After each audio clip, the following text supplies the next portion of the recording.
এদেশে জাটকা নিধন অভিযান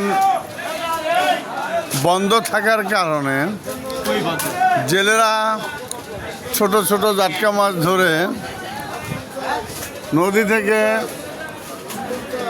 বাজারে নিয়ে বিক্রি করে ফেলে আমাদের ভবিষ্যৎ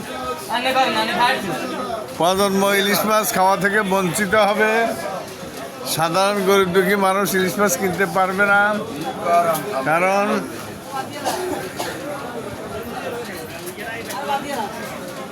ইলিশ মাছ ছোট থাকতে ধরা পড়ে গেছে। এই ইলিশ মাছ বড় হলে কয়েক টন হতো। আজকে বাজারে ইলিশ মাছের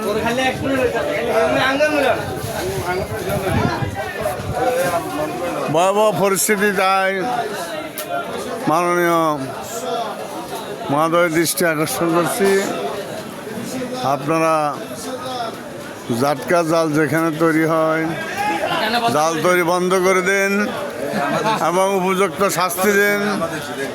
জাটকা ধরার জন্য সর্বোচ্চ শাস্তি মৃত্যুদণ্ড হতে হবে, কারণ মানুষের রিজিক বন্ধ হয়ে যাচ্ছে। তাই মহান উপদেষ্টা প্রধান উপদেষ্টার দৃষ্টি আকর্ষণ করছি, আপনারা জাটকা ধরা বন্ধ করুন, আইন প্রয়োগ করে এদের শাস্তির আওতা আনুন।